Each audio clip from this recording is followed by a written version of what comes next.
on the line joining us, Ann Coulter, I think she's now 11 times #1 New York Times bestselling author and conservative columnist, thought leader for the conservative movement. And thanks for taking the time on Saturday to give us a call. And most importantly, author of Adios America. The book that's driving the narrative in 2016, which gets into all the immigration stuff. And now immigration is right back at the center of the discussion. Thanks to Trump. It never would have happened without him. Right. So now, obviously, we have seen the entire permanent political class come after Donald Trump yet again, this time over his plan, which is completely constitutional and legal, to put I mean, he doesn't even have to make it temporary, but the media seems to cut off the temporary part of his plan to temporarily ban Muslim immigration to the United States of America until we can figure out who the people are that are coming. What do you think about Trump's plan? I think it's another genius move, and part of it is it's like the Obamacare two-step, where they force insurance companies to cover every illegal alien and pediatric dental care, so that health insurance is no longer insurance, and then we'll see, this doesn't work, and they'll say we need a single payer plan. Trump says, and I know, but a lot of people seem to miss that Trump's immigration policy paper, the greatest political document since the Magna Carta, proposes a moratorium on all immigration. It's completely out of control. It isn't just the Muslim terrorists we're letting in, though that is stupid enough. But I mean, far more Americans are killed by Mexicans than by Muslim terrorists. Muslim terrorists do it in a more spectacular way. So, everyone's complaining about how to implement this temporary suspension of Muslim immigration. Why not just suspend it all? It seems to me that's the two-step we're moving to here, until we can figure out what's going on with any of these immigrants coming in, including Katie Steinle's murder and so on and so forth. But yeah, I think that this was the establishment and the media's last stand against Trump. They've thrown everything they have at him. And this week, it was comical. It was fantastic. I couldn't tear myself away from the TV. Every single network, except Fox, kind of freaking out, doesn't know what to do. They were covering Oscar Pistorius's trial all day, the day the story broke. But the rest of the networks, just a string of expletives at Donald Trump. And when all you can say is call someone a racist, you don't have a good argument. That is a way of avoiding argument. That's an argument you don't want to have because you can't win it. It's so obvious. It is so common sense what Trump is saying. Okay, so now I want to read to you a tweet from a Saudi billionaire prince. He's worth $24.8 billion, supposedly. This Saudi prince's name is Alawid bin Talal. He's one of, if not the wealthiest Saudi princes that there are. He says to Mr. Trump on Twitter, quote, "You are a disgrace not only to the GOP, but to all America. Withdraw from the U.S. presidential race as you will never win." Who the heck does this guy think he is? He's not an American or a Republican. Why does he think he can go and tell Donald Trump what to do? Well, it sounds like the other Republican candidates running against Trump. It sounds like every host on MSNBC. Trump had a fantastic tweet back to him, by the way. I love Trump's tweets. I'd also add, why doesn't he take some of these alleged refugees? For Pete's sake, there are 50 Muslim countries in the world. Why do they have to come to America? Oh no, the Muslim countries don't want them. Let's fly them across the oceans to America and resettle them in Minnesota, where they can start complaining about anti-Muslim discrimination. Now, there is something mad about, and I mean, everything is crazy about immigration, and thanks to Trump, people are talking about it, a debate that for good reason, the open borders crowd has not wanted to have. That was, the first part of my book. Can we just have an honest debate about this? Why whenever, immigration comes up on TV, do they cut to a commercial break? And then you get, the endless lies on what polls show Americans overwhelmingly support support turning America into Mexico. No, they don't. No, they don't. They never did. Now that we are having this debate, people are seeing how completely insane it is. But why is it discriminatory to people, and as if they're black Americans? Muslims are fleeing Muslim countries. Vast majorities of Muslims, 98% Muslims, they are fleeing those countries. They come to this country, and the first thing we have to do to be nice to them is keep bringing in more Muslims? Why? If they want a majority Muslim country, why did they leave the places they were in? No, it's yeah, madness that we have to turn our country more, so it's more like home for them. Well, no, we didn't go to their countries. They came to our country. Since 9/11, we've taken in 1.5 million Muslim immigrants. Would anyone have imagined that the day of the 9/11 attack? I know. Let's take in another 1.5 million. And Paul Ryan wants to say that it's not who we are. To what? How many do we have to take? 2 million? 3 million? How many millions more Muslims do we have to take in so that they feel more like home? Right. And so speaking the of homes they left. And speaking of the terrorist ties to Muslim immigration, we heard Senator Rubio in a recent interview on Fox News with Adam Housley, who I think is a great reporter, asked Senator Rubio about the immigration ties to terrorism. And this is what I'm going to read you a direct quote from what Senator Rubio said on there. And this is very important. And we're going to have multiple stories on this on Breitbart later today, because this is so important. And I think what Senator Rubio said is demonstrably false. This is what he said, quote, regarding the situation in San Bernardino, where we saw Tashfeen Malik, the wife of Saeed Farouk, was a K-1 visa holder who came in on a fiancé immigration.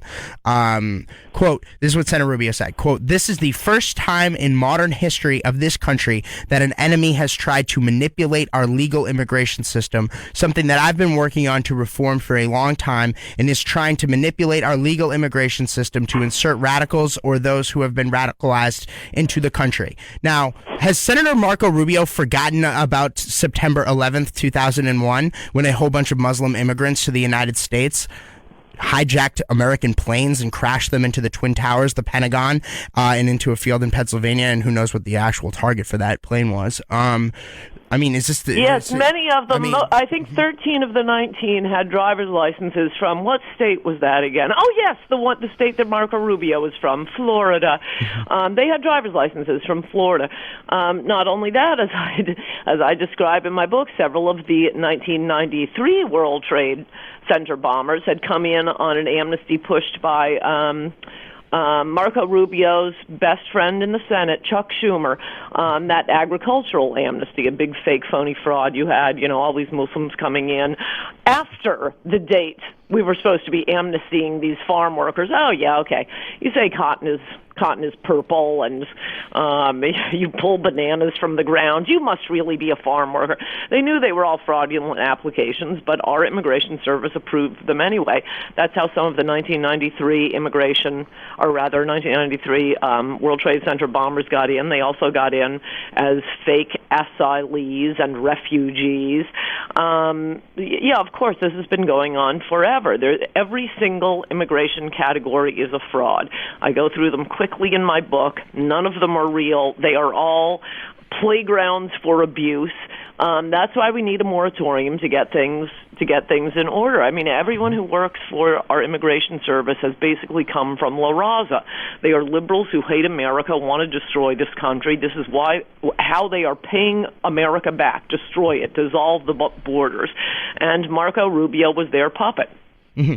Now, in addition to that, so to kind of shift gears one last time here, is that the last week we had Robert Costa from the Washington Post on earlier to break down this meeting that had happened in the in Washington, D.C. at this fancy restaurant, 5-star restaurant downtown Washington, D.C., where Senate Majority Leader Mitch McConnell, Republican National Committee Chairman Reince Priebus, and a whole bunch of other Republican insiders, and Robert Costa confirmed to us that there were representatives from the Bush campaign and the Rubio campaign at this meeting. We don't know who else was there, but we do know that Donald Trump's campaign and Dr. Ben Carson's campaign were not there. We're going to have Dr. Ben Carson on in a few minutes to talk about this, but most importantly, the topic of discussion at this meeting with the chairman of the RNC and the Senate Majority Leader was essentially entirely focused on whether or not there will be a brokered convention in 2016, and if the Republican establishment is going to use insider tricky kind of stuff to try to take away the nomination from a Trump or a Carson or a Cruz or somebody, any other outsider that may end up getting it. It looks like right now, because he's 25 points ahead of everybody else, it's going to probably end up being Trump that they try to screw over on a convention floor. What do you think about that? Is this the last refuge of a scoundrel, that they're going to use this kind of a insider type tactics on a convention floor to try to screw him over there? They're completely hysterical, and they've lost their minds. I know this is all the talk this week about they're planning a brokered convention. No one seems to understand the only way you can have a brokered convention is if it's close. If there isn't a clear winner, I promise you there's going to be a clear winner. They're still going to be talking about their brokered conventions or some little trick they can pull by Trump's second term. Have you seen what's happening? I mean, you, certainly me, since 2006 when McCain and Bush started to push this, many of us out there, Mickey Kels, we've been begging Republicans to take up this issue for years. For years, please. Americans are saying no more immigration. I knew this would be a hit. Trump does it, the most magnificent candidate. He runs away in the polls. And, I know they're all saying Cruz is going to win Iowa. I said week 2 of Trump's candidacy, he was going to be the nominee and the next president, so I'll make another bold prediction. I say Trump even wins Iowa. A lot of my friends want him to lose Iowa and then go on to win New Hampshire and South Carolina just because they're getting fed up with Iowa picking all these losers. I think Trump has a good chance to win Iowa and take it away. But in any event, I mean, predictions can always be wrong. You can play this back and laugh at me, but I've never felt so confident that Trump is going to be heading into that convention, and it's not going to be close. I tend to think. I mean, the obviously the bare number of delegates that you have to get to win is 1237. So you think you can walk in there with like 2,500 or something? I don't know the numbers, but it's not going to be close. Look at him. Right. He's a runaway train in a good way. The interesting question is, I tend to think that at some point these naysayers and losers, and they're professional losers. They're the Washington Generals in the Republican Party. They can't stand the idea of someone who could actually win, as Trump will, and actually do something. No, that's not their job. Their job is just to go into their little offices with their briefcases and be good losers to the Democrats.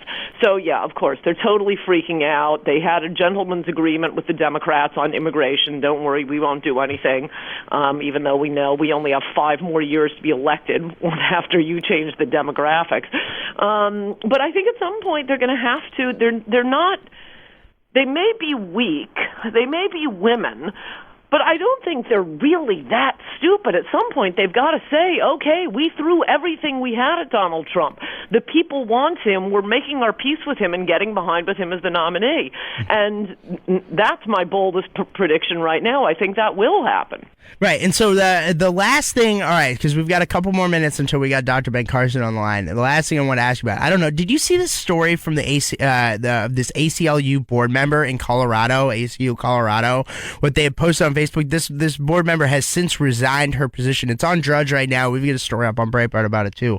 Loring Warble of Colorado Springs, who was until the resignation on the board of the ACLU Colorado chapter, wrote on Facebook, and this is really a kind of an indication of what to expect, I think, from the left if Trump does end up succeeding here, as many of us think that he will, and getting the nomination. Quote, this is what they wrote. Quote, "The thing is, we really have to reach out to those who might consider voting for Trump and say, this is Goebbels. This is the final solution. If you are voting for him, I will have to shoot you before Election Day. They're not going to listen to reason, so when justice is gone, there's always force." So basically, this person, this liberal, is saying that they want to shoot everybody and kill them who's thinking about voting for Donald Trump before Election Day. No, this is so great. All these people who have no idea what fascism is are having, and please tell me you've been watching MSNBC because there's been nothing funnier this week. Oh, it's hilarious. It's fantastic. And so they're having these long discussions, and I guess Politico was printing how editors across the country are saying, yes, it's okay to call Donald Trump a fascist. And they're describing what fascism is, having no idea what it is, footnote on that. Meanwhile, and, it's like, it's a strong leader. Aha, a fascist, because Americans don't want a strong leader. Meanwhile, they're the ones who have repeatedly gone around threatening violence, assassination against Donald Trump, against Donald Trump supporters, demanding censorship. Yesterday I was tweeting this out. Well, in addition to the magnificent David Frum article in The Atlantic calling Adios America the political book of the year and comparing me to, what's her name? Sponsored the Civil War. Harry Beecher Stowe, sorry. Okay. With this book by launching a presidential campaign. Then over in the National Journal, Peter Beinart is demanding that I be censored. I write a book ridiculous. saying they won't let us have a fair debate on immigration. His response is censor her. So they're the ones going around demanding violence, demanding censorship, and then sit back and say Donald Trump and his supporters are fascists because he's a strong leader.